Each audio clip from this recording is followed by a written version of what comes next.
Hello, pupils. You're welcome to another wonderful edition of your favorite program, The Classroom in Your Home.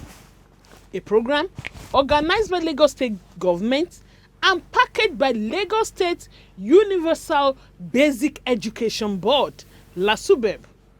The aim is to ensure that you are academically engaged in addition to what you're learning in school. I am Auntie Fumi, your English Studies teacher, and as usual, I am here with your wonderful teachers. Hello children, I am Uncle Agbaje, your mathematics teacher. But you know me as the mathematician.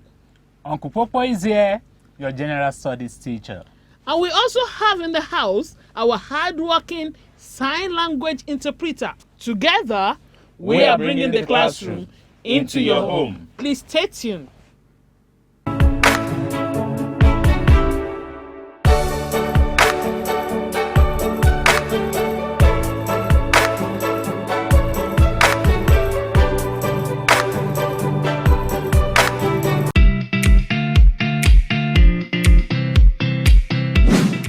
Pupils, you're welcome to Auntie Fumi's class. In our English Studies lesson today, we will be looking at conditional clauses. Conditional clauses. Very interesting topic. But before we go into the learning objective for this lesson, let's have the correction to the assignments given to you. Did you do yours? Are you sure? Okay. 4 out of 4. 3 or even 2 out of 4. Oh, you have tried. Yes, I celebrate you with a chair. Well done. By the end of today's lesson, you should be able to identify 3 types of conditional statements. Don't forget, we said today we are looking at conditional clauses.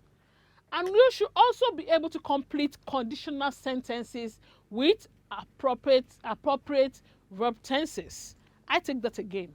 By the end of today's lesson, by the end of our lesson on conditional clauses, you should be able to identify 3 types of conditional statements, and you should be able to complete conditional sentences with appropriate verb tenses. Are we ready? Okay, let's begin. Conditional statements. That's where we're starting from.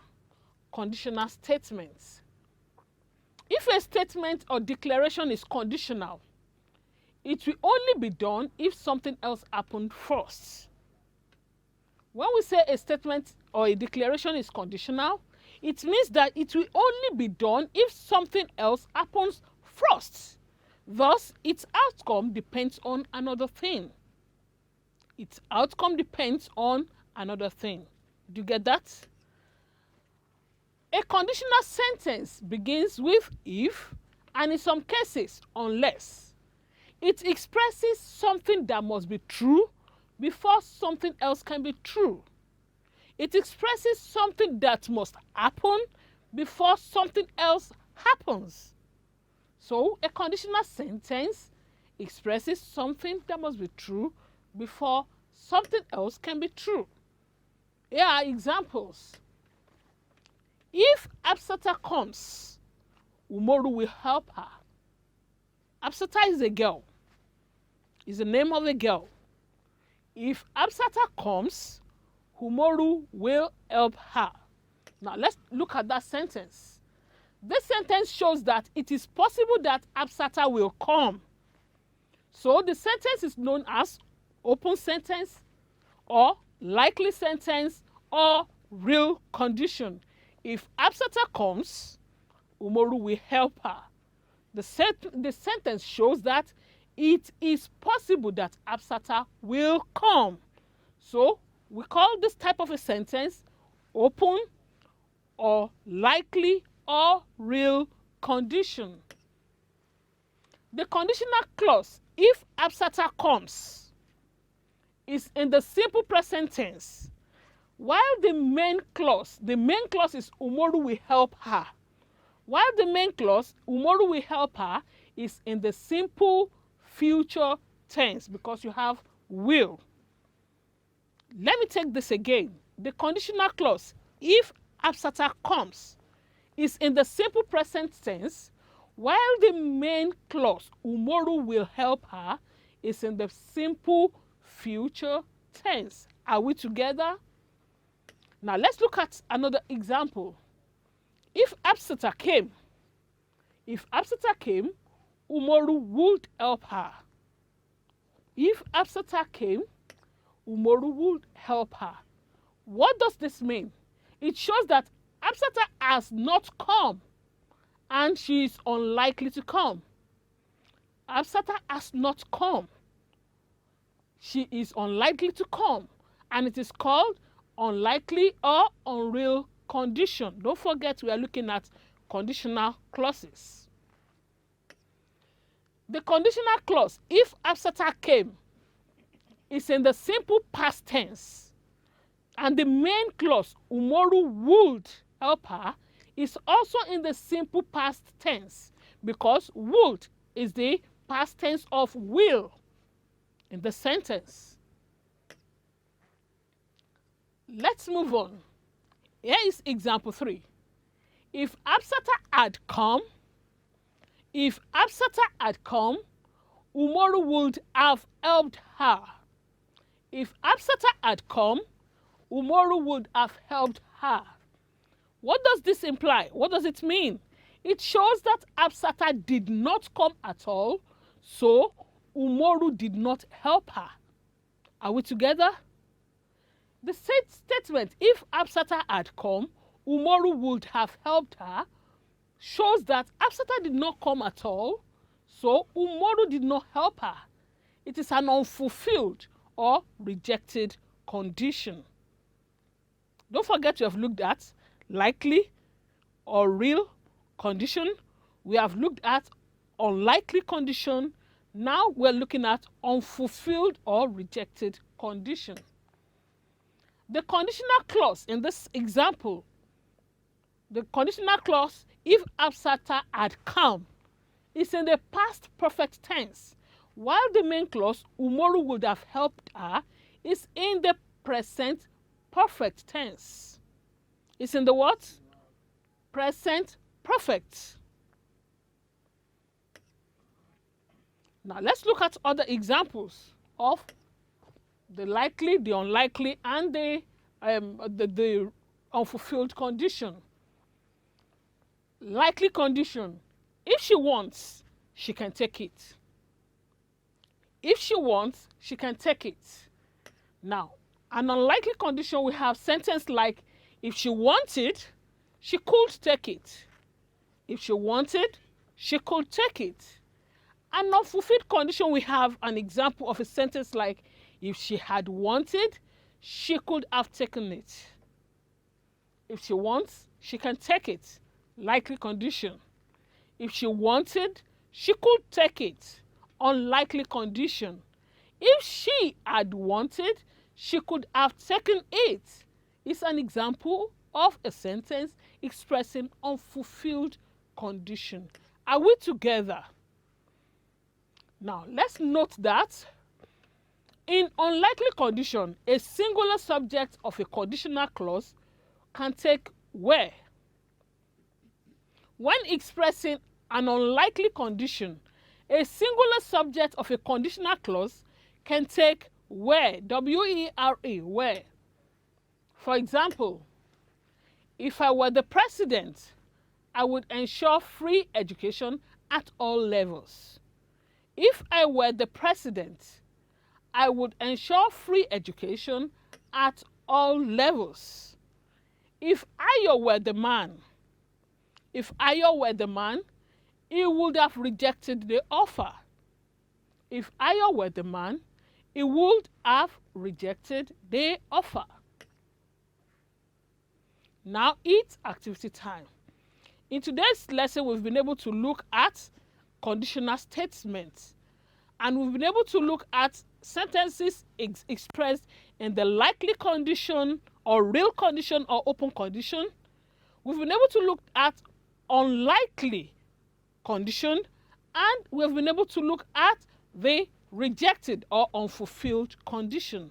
So, how attentive have you been in the course of this lesson? Are you sure? Then let's do this. Complete the following sentences with the correct form of the verbs in brackets to fulfill the conditional types indicated. You are to complete the following sentences with the correct form of the verbs in brackets to fulfill the conditional types indicated. Number 1, if I dash hard,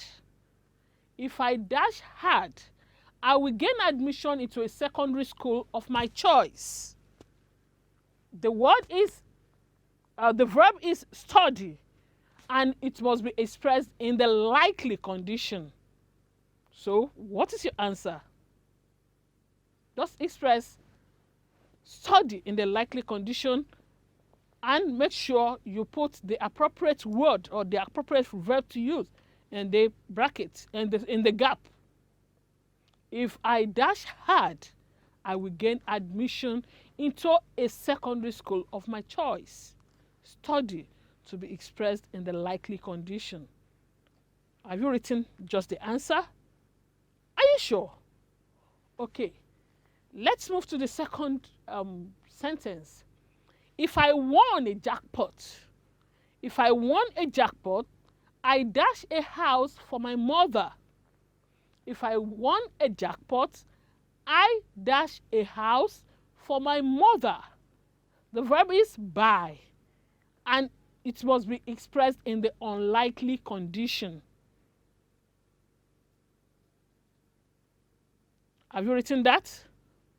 That's the answer. Okay. If she dashed to her mother, she would not be living miserably. If she dashed to her mother, she would not be living miserably. The verb is listen.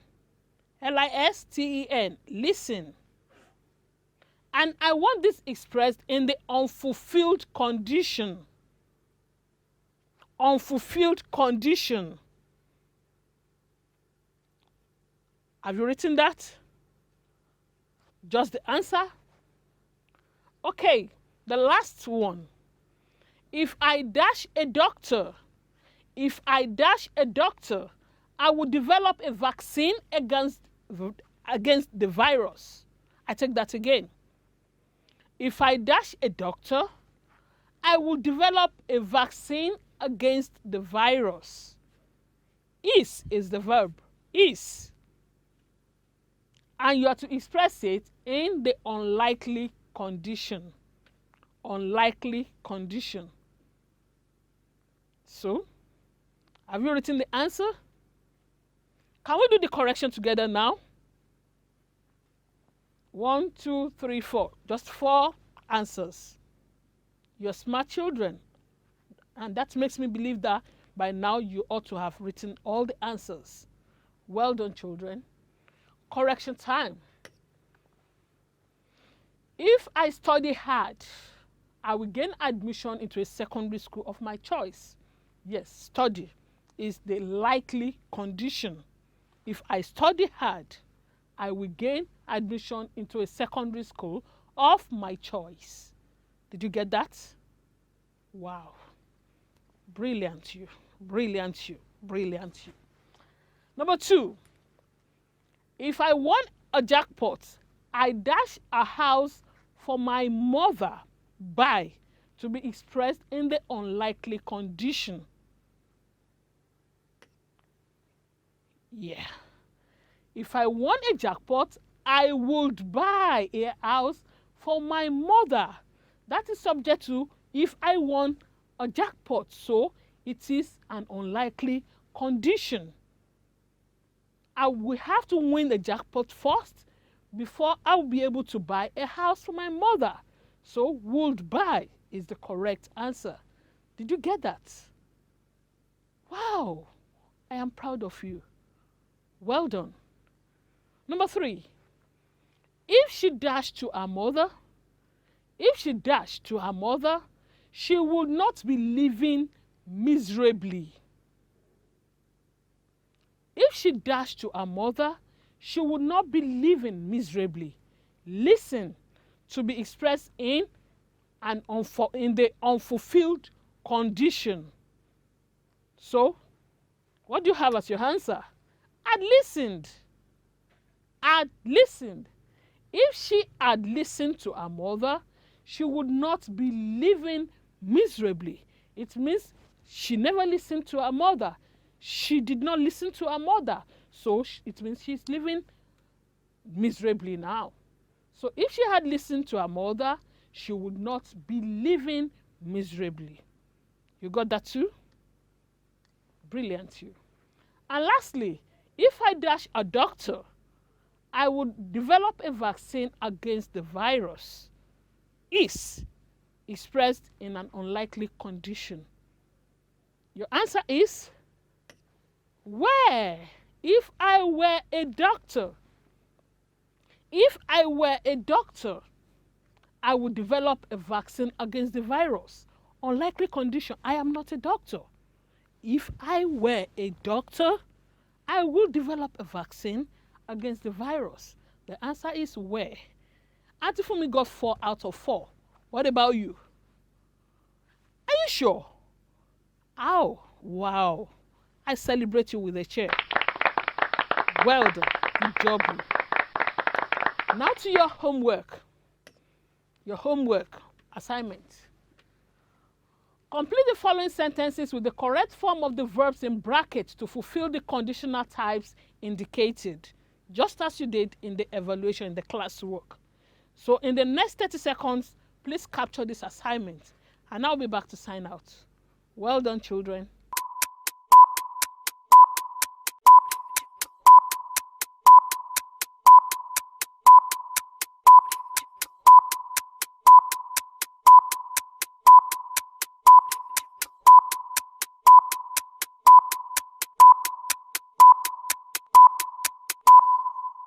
Eyes on me. You have finished copying the assignment. Make sure you do your assignment and submit promptly. Don't forget, indicate your name, your school, your class, and your local government education authority, your LGA. This is the only way through which you can be identified and rewarded accordingly. On this note, I say, that's it for today. We have come to the end of the English studies lesson for today. Yes, we looked at conditional clauses and we had fun learning the likely, the unlikely, and the unfulfilled conditions. Those are the 3 types of condition that we learned today. It's time for me to hand you over to the mathematician, Uncle Agbaje, for another beautifully packaged mathematics lesson. But don't forget, Auntie Fumi is always proud of you. Bye.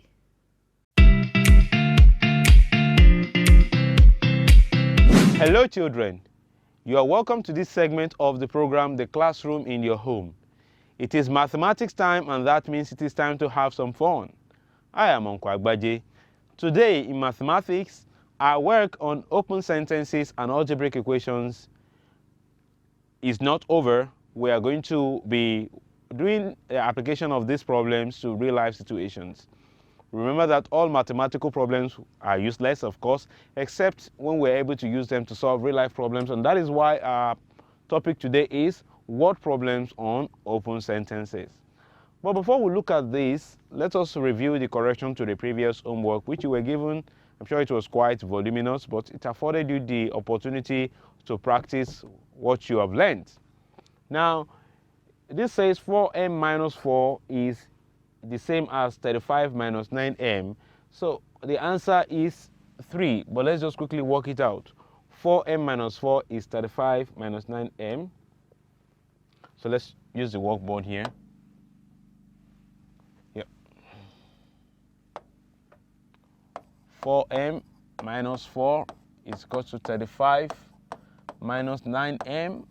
Now, the first, I've rewritten the equation. Then I will now need to identify the terms 4m minus 4, 35 minus 9m.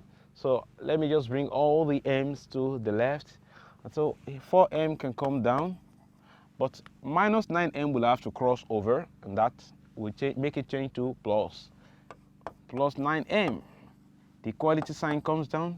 Now here I have 35, but minus 4 will have to cross, and that makes it, to change the sign, that becomes plus 4. So now it's time to merge like terms. 4 mangoes plus 9 mangoes, that will give us 13 mangoes. Now 35 plus 4, that is 39. So 13 multiplied by a number will give me 39.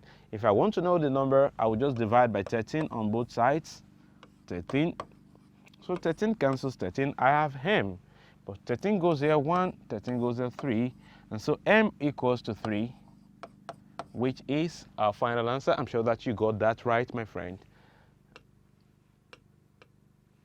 And that is how we got our m to be 3. If we solve the second one likewise, we'll get k to be 7. Now for this one that has to do with substitution, let's see how we can quickly do that here. We are told that r is 3, so 4 times r will be 12. We are told that s is 2, so s squared will be 2 squared, and that is 4. We are told that t is 4, so minus t will be minus 4. 12 plus 4 is 16. 16 minus 4, that gives us 12. And that is how we got this 12.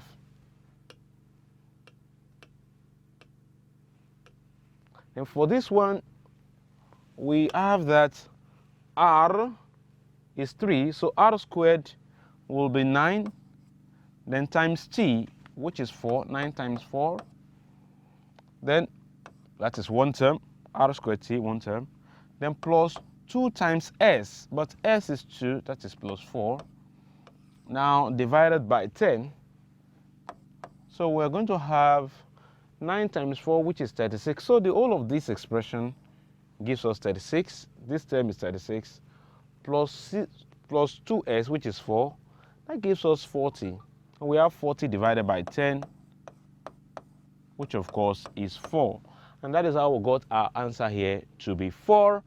I believe that you found this very easy and that you got them right. So let me celebrate you with a chair.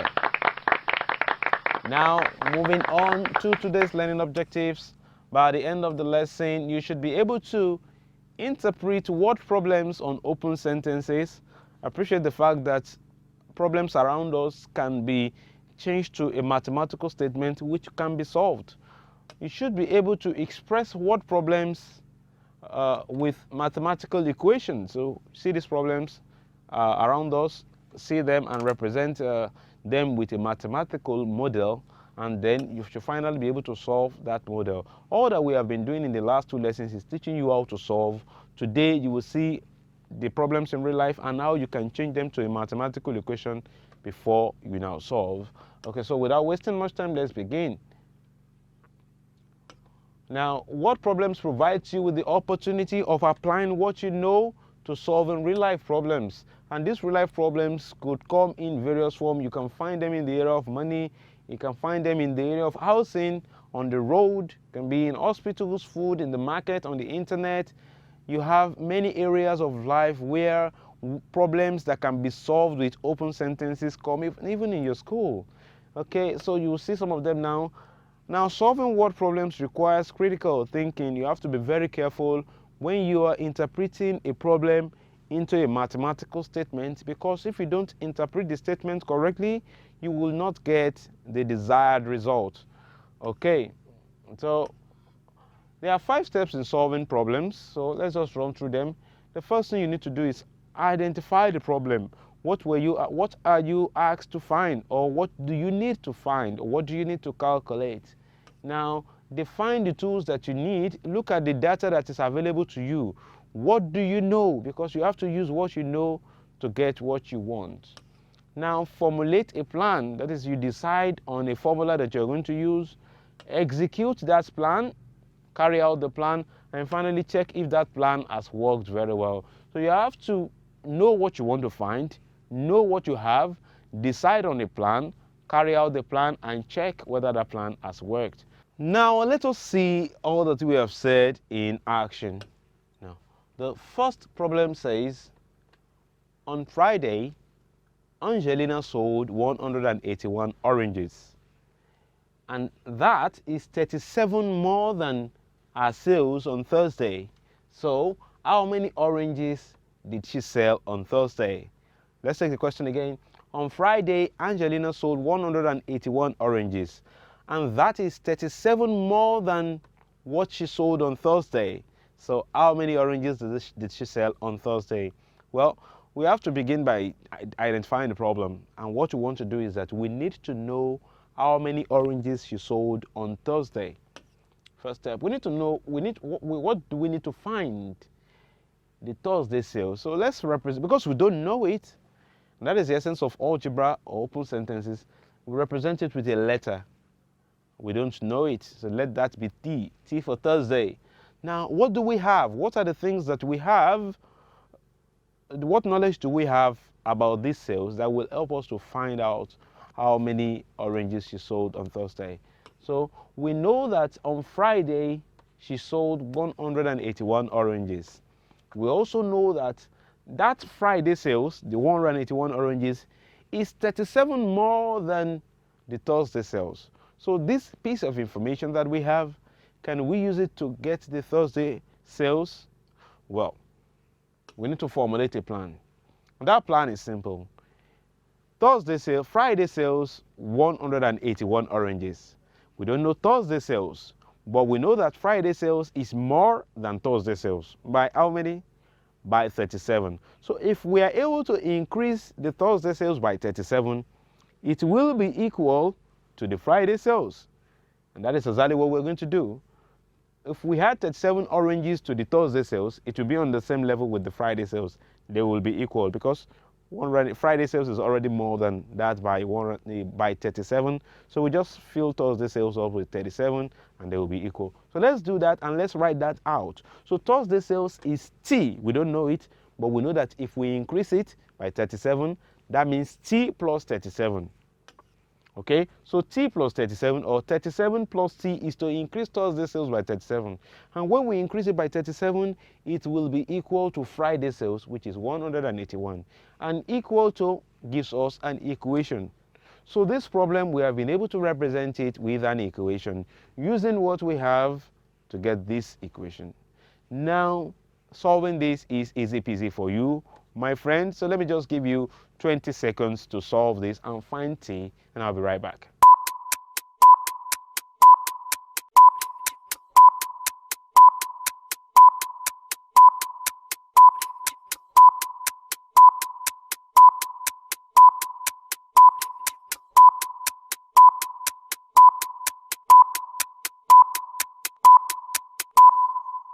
Alrighty then, 20 seconds are over. So what did you get for your T?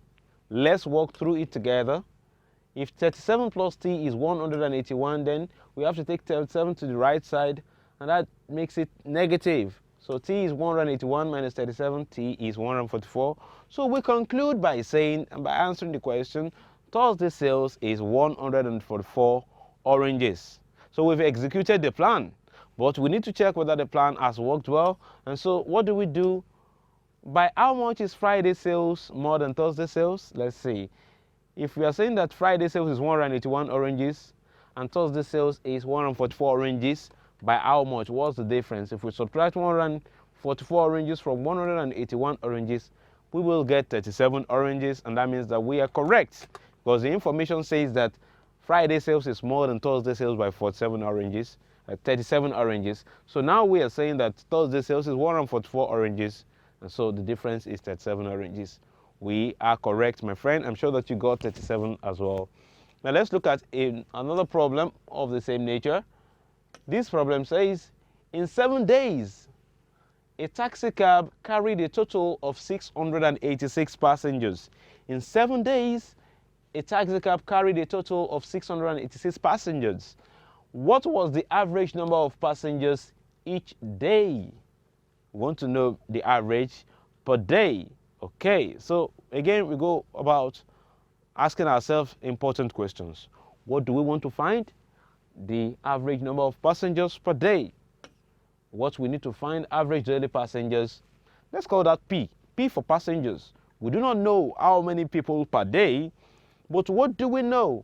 We know that the number of days that it took for the cab to work, to get that number of passengers, is 7 days. Now, we know the total passengers is 686. So how do we solve this problem? Let's look at what we know. We have decided to represent the number of passengers per day with P. So P in one day, P in the second day, P in the third day. For how many days? For 7 days. That means that at the end of 7 days, we'll have P in 7 places. P adding to itself in 7 places, that is 7 times of P. So the total number of passengers will be 7 times of P, if P is the number of passengers for one day. But we know the total. We've been given the actual figure of the total. The actual figure of the total is 686 passengers, and that means that when we multiply the daily passengers by 7, it will be equal to the total at the end of the day, which is 686. So that's exactly what we're going to do. If number of passengers for one day is P, then in 7 days the total will be 7 times P. But we know that the total is 686 passengers, so we can form an equation with this. 7 times of P is the same thing as the total, which is 686 passengers. Now, 7 times of P is the same thing as 7P.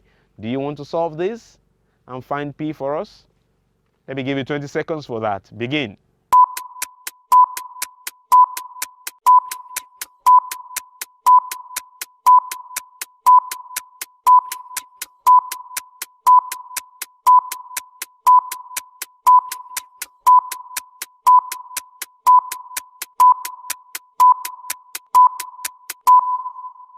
Alrighty then, 20 seconds are up. What did you get? Let's walk through it together.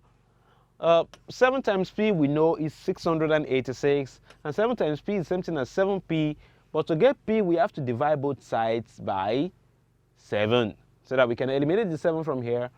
Now 7 goes in 7 one time, 7 goes in 686 98 times. Let's walk through that quickly so that you can see. 686 divided by 7. 7 goes here 1. 7 doesn't go in 6, but 7 goes in 68 9 times, because 6 times 9 is 63. So remaining 5. 5. 7 goes in 56 8 times, and that's how we got 98. So P is 98, but we have to answer the question. The question says how many passengers. What is the average daily passengers? Average daily passengers is 98 people. But let's see. If the average, we have to check whether we're correct though. If the average daily passengers is 98, then for 7 days, how many is that? So let's go. Check. If the taxi driver carried 98 passengers every day for 7 days, how many people did he carry together? Is it 686 people? Let's see. 98 times 7 is 686. Let me just work that here. 98 times 7. 7 times 8 is 56. Regroup 5. 7 times 9 is 63 plus 5, 68. So that is 686 people, my friend. And that shows that we are correct. Now it's time for you to do one entirely on your own. 12 less than the number of sweets is 31. What is the number of sweets? I give you 1 minute for this. Begin.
Alrighty then, 60 seconds are over, my friend.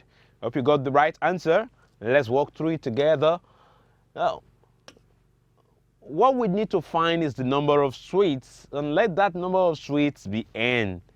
Now, 12 less than the number of sweets is 31. That is, if I remove 12 from the number, I don't know the number though. I'm putting n. But if I remove 12 from that, it is 31, and that means it is equal to 21. So I'm going to do just that. We need to remove 12 sweets from the total. The remaining is the same as 31. So what we'll do just that and form our equation. Remove 12 from the number of sweets. I don't know the number, but we're using n to represent it. Remove 12 from n, it is the same as 31. We already have our equation. So to solve this equation, n minus 12 is 31. Now I'll just take all the numbers to the right side. Now minus 12, negative 12 becomes positive 12. N is 31 plus 12, and that will be 43. And there is no coefficient, so that's just it. The number of sweets is 43. So the total number of sweets is 43. But we need to be sure whether we are correct. If we are claiming that the total number of sweets is 43, and we remove 12 sweets from that, do we get 31? Now let's see. 43, take away 12 sweets. 3 minus 2 is 1.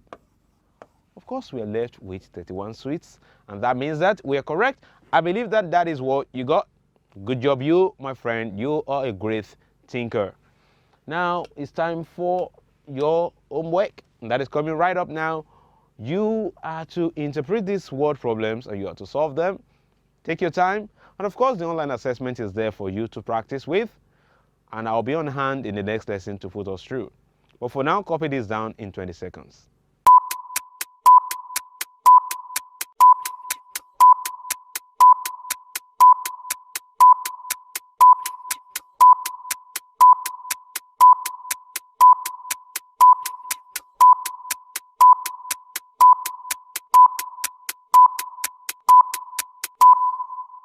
Alrighty then, we have come to the end of the mathematics lesson for today. I believe that it made sense, and you are able to see mathematics and problem solving, real life problem solving in a whole new way. Until I come your way in the next lesson, remain wonderful mathematicians. Bye bye now.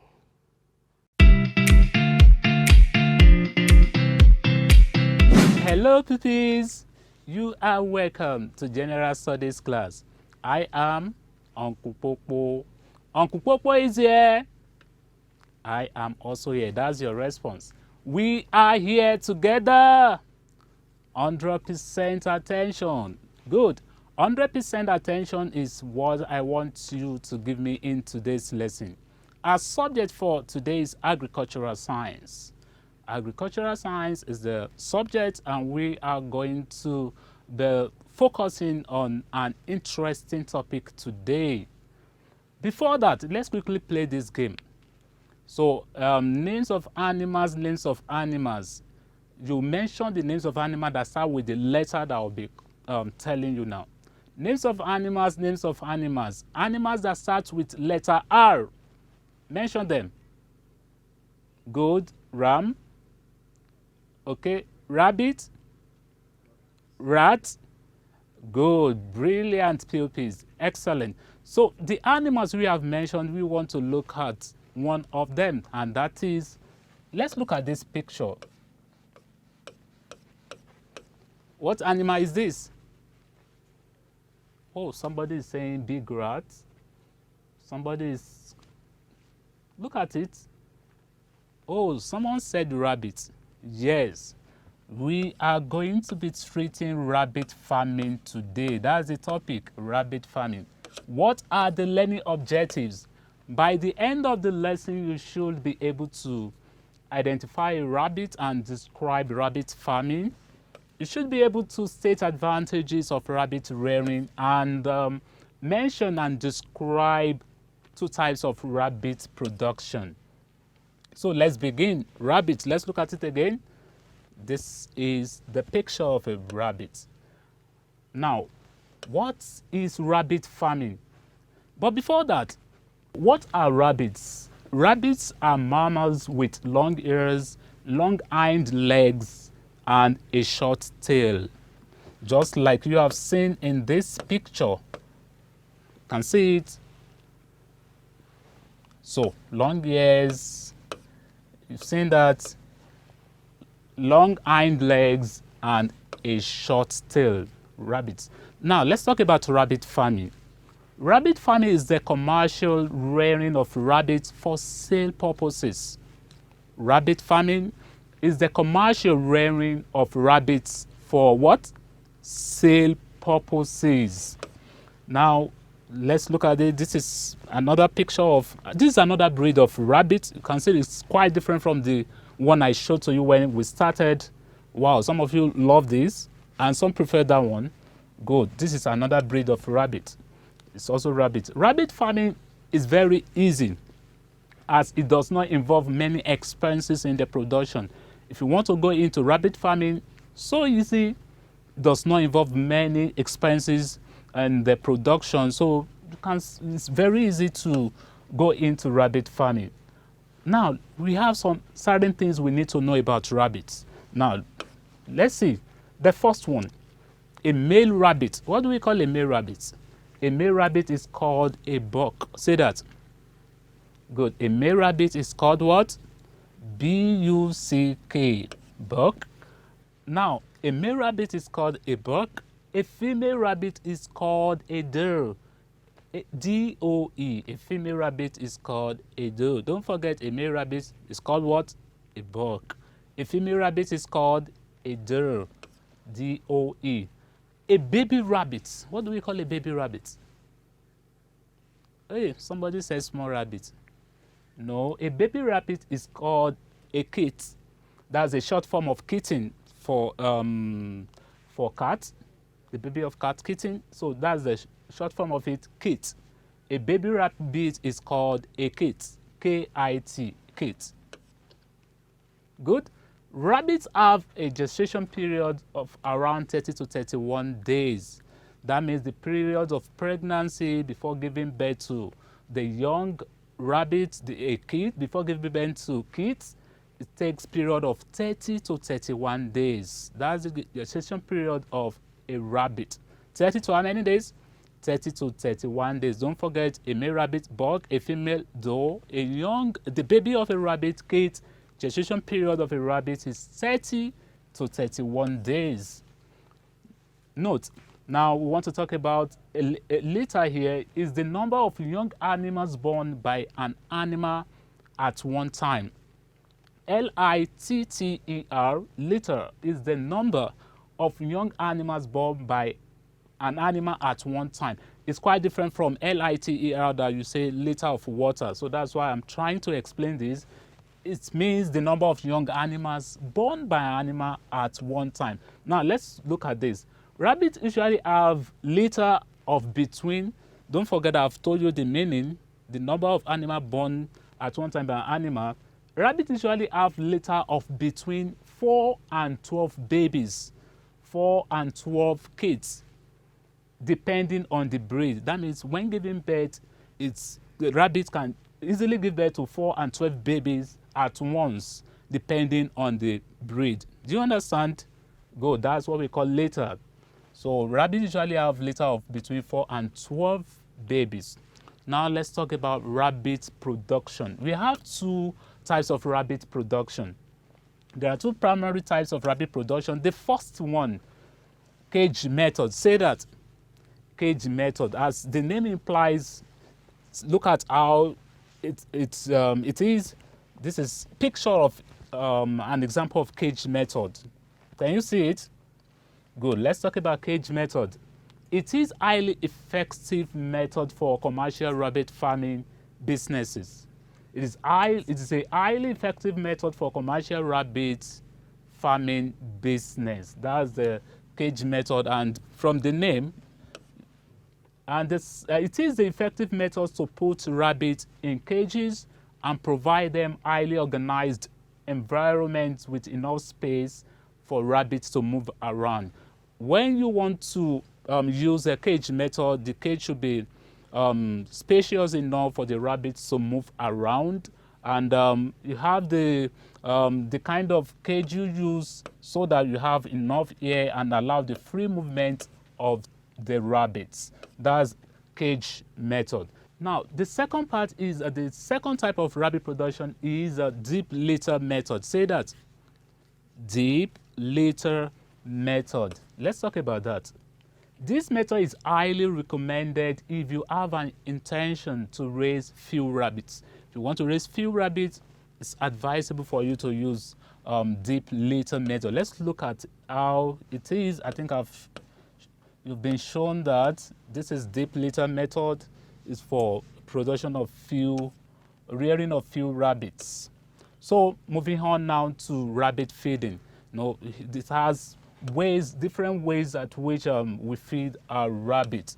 Now let's look at this. Rabbits should be fed at least 2 times per day. At least what? 2 times per day, and they also require a lot of water. They require what? Yes, rabbits require a lot of water. It should be fed at least 2 times per day with a lot of water. The best food for rabbits is grass. What's the best food for rabbits? Grass. But you can also feed them with cabbages and lettuce. So the best food for rabbit is grass, but you can also feed them with cabbages and lettuce. Rabbits are nocturnal creatures. When we say nocturnal, what do I mean? That means the animals that are active at night. Rabbits are nocturnal creatures. They prefer to eat at night. Therefore, feeding them well in the evening is very important. Feeding them well in the evening is very what? Important, because rabbits are nocturnal creatures. Now let's look at advantages of rabbit rearing. Advantages of rabbit rearing. First, rabbits are cheaper to raise than any other livestock.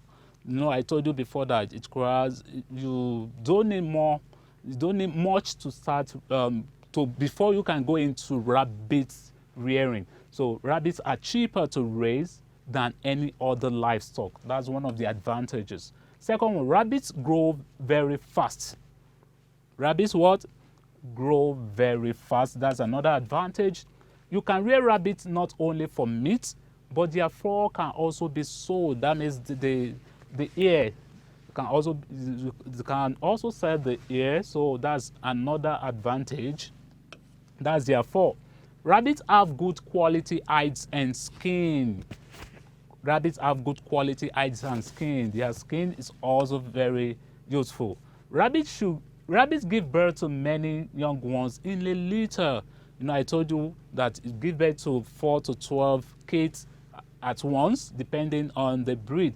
So that's another advantage. Rabbits give birth to many young ones in a litter. So in today's lesson, we have talked about rabbit rearing and the types of rabbit production, advantages of rabbit rearing. So we talked about a male rabbit, buck, a female rabbit, doe, and the babies of rabbit, kids. You were also told all that. So evaluation time. I want you to say activity time. Evaluation time. Good. Are you ready, pupils? Question number 1. A female rabbit is called dash. So you fill in the gap. So we are doing it together, right? Question number 2. A male rabbit is called dash. Just write your answer. A male rabbit is called dash. Question number 3. What is litter? L-I-T-T-E-R. I told you. Question number 4. The gestation period of a rabbit is around dash. That dash to dash days. The gestation period of a rabbit is around dash. And lastly, what is rabbit farming? So I'm giving you just 20 seconds more to complete it.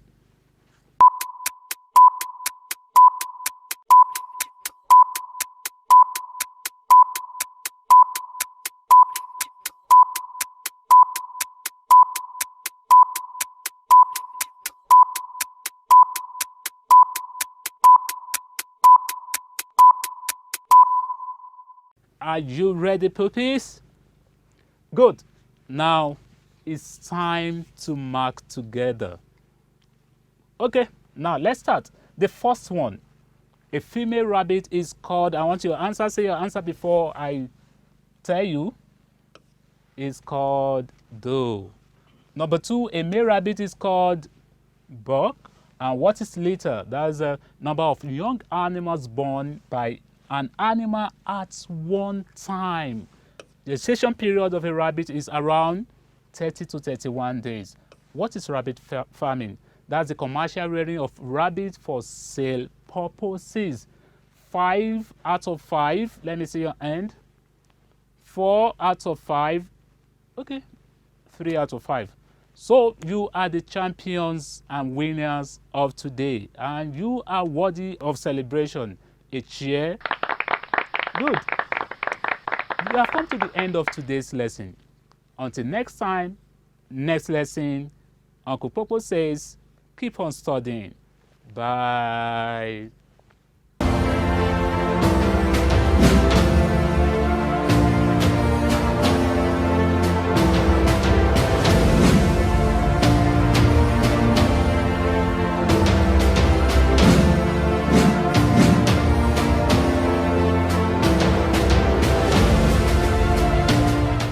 Dear pupils, we have come to the end of another beautiful edition on the classroom in your home.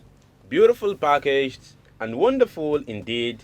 It's been exciting for us teaching you, bringing all these new lessons to you. We hope that you have enjoyed yourselves as well.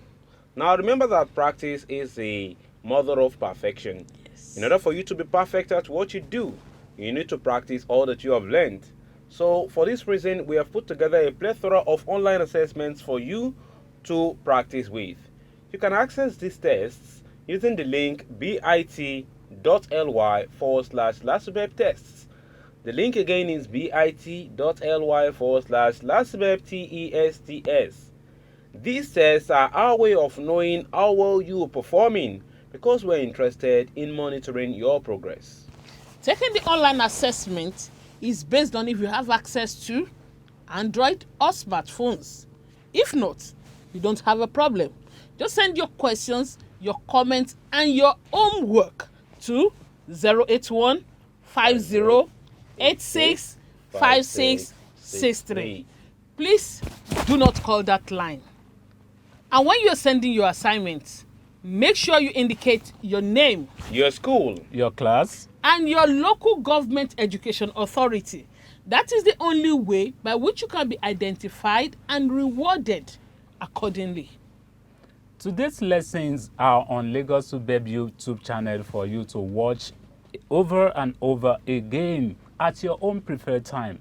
Subscribe to Lagos Subeb YouTube channel to get notification when new videos are uploaded.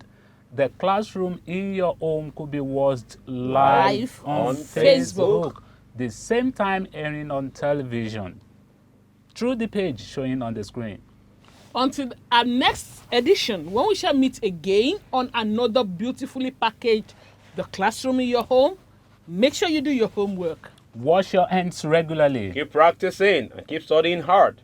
But above all, stay Stay safe. because at LASUBEB, We leave no child behind.